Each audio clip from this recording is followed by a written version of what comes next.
was Black Friday. I mean, got no money left, but how good was Black Friday? I haven't done any music stuff for a while, so I thought I'd go back to do some music stuff. I thought I'd try something I haven't done before, which is do a review, overview, play with. I thought I'd just play with it on the internet.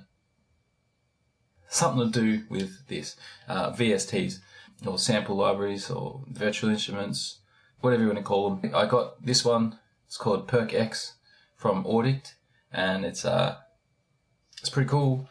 It's a percussion library. Otherwise, it'd be called something like not PercX. But I already had this track made. I just redid it all with PercX. So I'll play it for you now. So everything you hear percussion-wise is PercX.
So PercX, it's not part of Contact. It uses its own player. And now you'll see just everything's blank. Each of these lanes here, 1 to 8, is a different instrument. If you go over to this little box, what you can do is you can say, I want to choose wood, amp sticks. So you just drag that into the top one. And now you'll see that you've got some sort of waveform. Now if we hold down, say, the blue key, it'll play back a loop, but it's not actually a loop. So it's a waveform, looks like a loop, but it's not.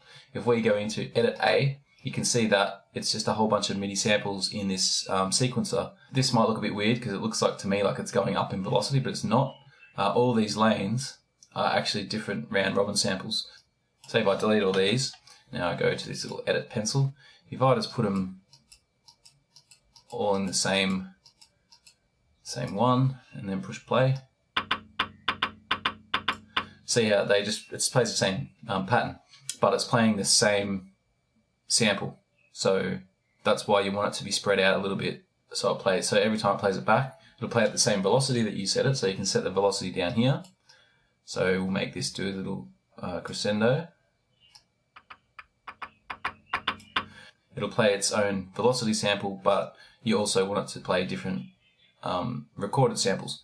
If we go back to mix A, we can just get rid of this, and then down here, depending on what you bought, it'll come with core kits, and then from there you can go and buy different packs. So I was a cheapskate and only bought one pack, so I've got the cinematic rhythms. There's also, I think, 3 other ones you can get, but let's say we click on core kits, and we've got all these little presets. What you can do is you can load, and this will load a loop into the mix. So now we can play this back, and we can just get a feel for, like, we can use the loop how it is, or we can go into the edit and we can click on the instrument, and we can modify the loop in here if we want to. One thing you'll notice though is the loop syncs to your tempo of your host tempo, but it doesn't change time signature. So I've got 3/8 here. So what I have to do is I had to go through and I had to just manually change this to 3/8, but it's only specific to the instrument you've got selected. So you can click on all, and then you can just set it to 3/8. So now it'll all be set to 3/8 when you do that. So now my loop will play back in 3/8.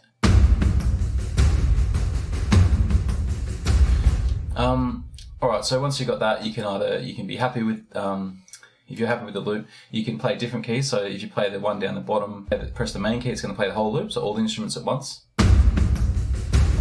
But you can choose separate keys and play different ones. So let's say I just want to play the small metals, I can pick the top key, and it will just play the top key. I can pick the second one down, and it will just play the second instrument. So you can play a loop like that if you want. And I find it easier just to sequence everything in using MIDI myself. So the good thing about this library is you can do that. So if you click on this little target symbol, you set it to manual mode. And what manual mode does is basically it puts a little target down here on the key. So instead of this key, instead of playing the loop, will actually just play the sample. You see these little boxes, and I'm pretty sure what this means is that for this instrument, they've recorded 2 dynamic samples, and when you go into lower velocity, it'll play this sample, and when you go to higher velocity, it'll play this sample. And so obviously with the frame drums, they've recorded a lot more different dynamic samples. So down here, if you play really low on the frame drum, it'll blend between the low dynamic sample, and when you play high, it'll just blend between the higher samples.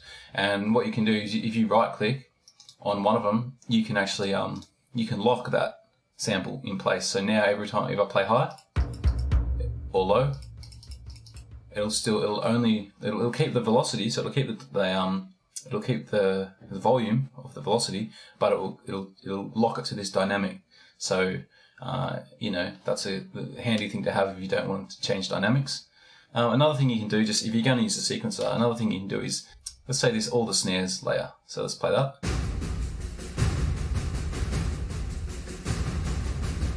Right, so let's say you liked that loop, but you want to change the sample. What you can do is you can go to in here somewhere and you can say, let's say small drums and bongo high. What you can do is you can drag the bongo into this, but if you do it just by default, it's going to give it its own, whatever the default bongo loop pattern is. So what you have to do is you have to go to this lock symbol and you have to lock the pattern. So now this pattern's going to stay the same, and you can now drag another instrument over the top, and now if you play it back, it's going to play the same pattern, but it's going to have a different instrument. So you can just keep doing that. So you can do the muted one in there if you want, and it's just going to keep changing. But anyway, I didn't use any of that. The way I used the library was, you notice how in mix A you've got 8 tracks, which basically means you've got 8 instruments you can load, and in mix B you've got another 8. So overall, with one instance of this PercX, you can load 16 instruments at once. So what I did was I created 8 blue tracks for my mix A and 8 purple tracks for my mix B.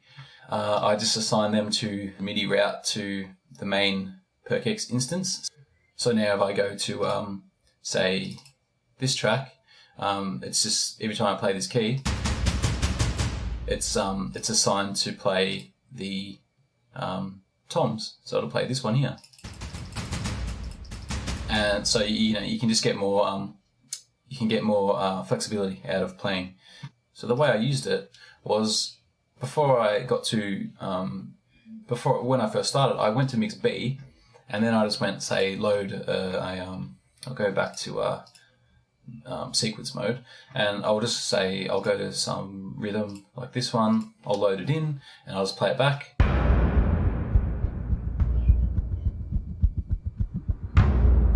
And I sort of just I just kept loading up different rhythms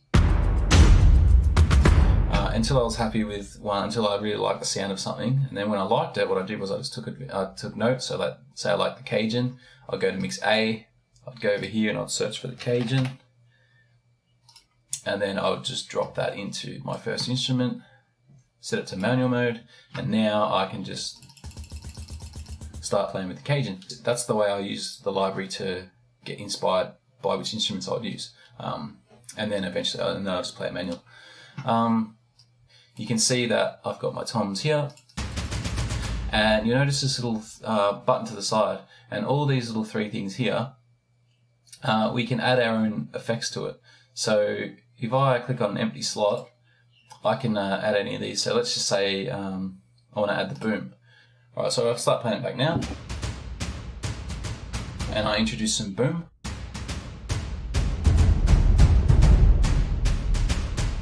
Or you can add up to 3 at once, so I can add some crunch.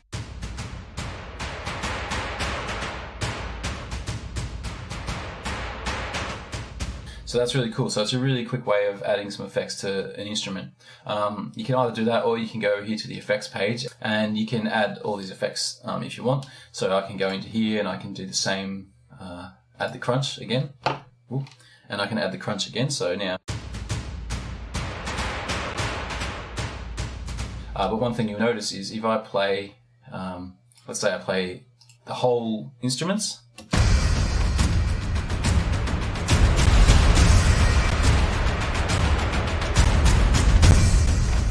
see how it adds the crunch. So it adds it like a global effect. So it'll add crunch to everything.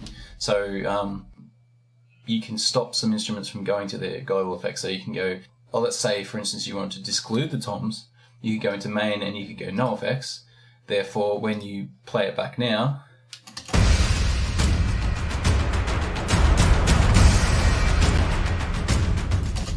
so everything else got the effects except for the toms, because you excluded it from the effects. You can also set it to say only choose some of those effects if you want to. So say you like these effects and you wanted them on the big toms, but say you want to control the crunch with a MIDI controller, and say you want to do the boom with the same thing. What you can do is you can go into this control mode. I've got this one set up already. So if you click on this one, let's click on a fresh one. This one's control 2. So what we can do is we can go back to the one we want to control. So we're going to mix A, and let's say we want to control the crunch. So we'll right click and we'll do add to control 2. This is important, this little step, but I didn't really pay attention to it, so I just clicked off it by default. And this is what happens. So if we go back to the control page now, you see we've got control 2 is assigned. But it's not assigned to anything, it's just connected to that, it's just connected to this control, this crunch effect. But that's all, we can't actually control it yet because we need to assign it to something. So let's say we want to control that with a CC lane. So what we'll do is we'll click this little CC, and you'll notice over here it shows you a little diagram, and we'll set that to say CC3. If I go into my toms and I go to CC lane 3, and I start, let's say I want to increase that crunch and then decrease it. If we play it back now,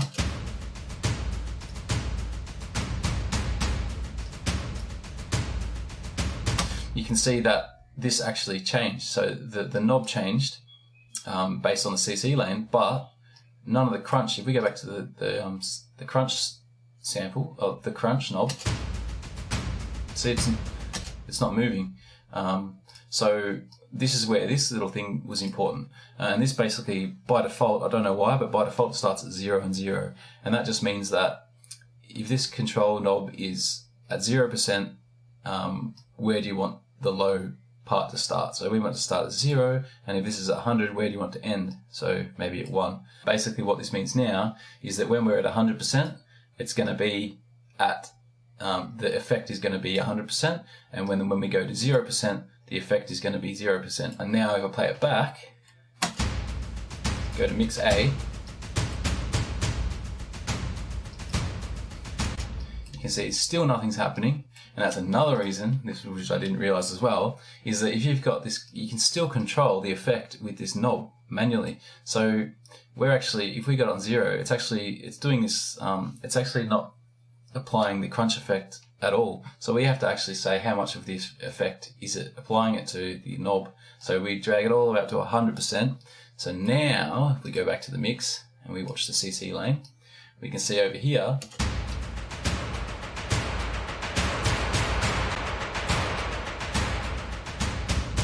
so now it's working because we've set this knob to be in use 100%. So we can set it to 50%, and now when the CC lane goes up to maximum, it's only going to do 50% of its effect.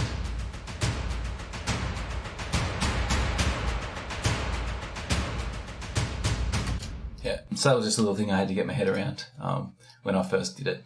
But once you learn it, you don't have to learn it again. One thing to note is this one here, so revs and whooshes. If I play the sample of revs and whooshes, so where is it, down here? See how it did some noise? If I play another sample, it's a different sound. Play another one, it's the same one that I played first. Play another one, it's some completely different one. Right, so this has 3 samples on the same one. So in my MIDI data, I want to sort of come along and play this. So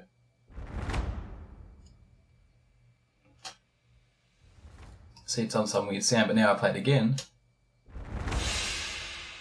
Now it played what I wanted it to play. I wanted to do that little roll and then smash with the cymbal. So I'll do it again.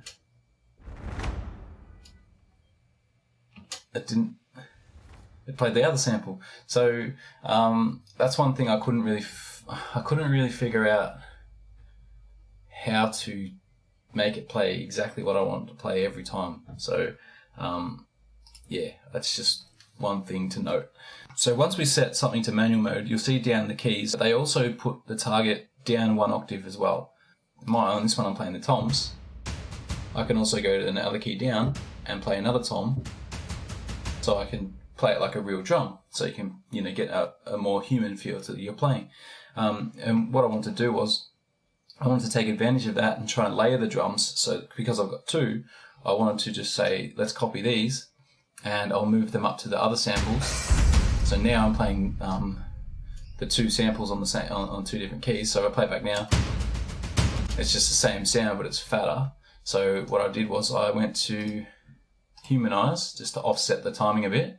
Then I changed the measure to smaller and just shifted them a bit. So now what I figured was they're going to be playing, it's going to be more like a group, more like an ensemble, and they're off time a lot, so it sounds really big. So I thought that'd be really great. But when I played it back, which you'll probably hear now, is some of the samples, the round robins hit on the same key a lot, so you get some phasing issues. So listen to this. Did you hear that phasing? So it's like you can probably hear, and it happens a lot.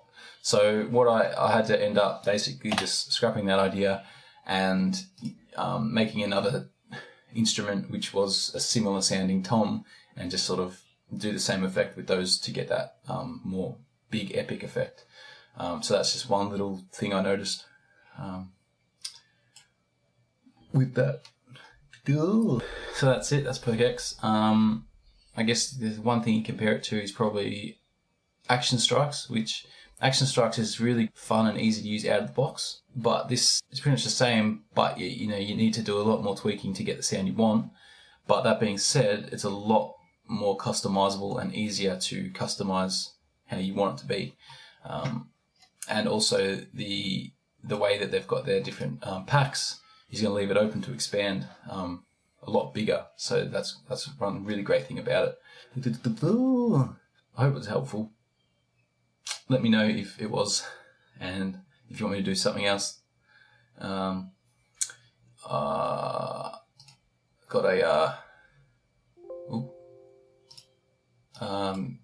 a whole bunch of different sample libraries in here. If you want me to review some of those, happy to. Just let me know in the comments. Anyway, cheers, thanks for watching.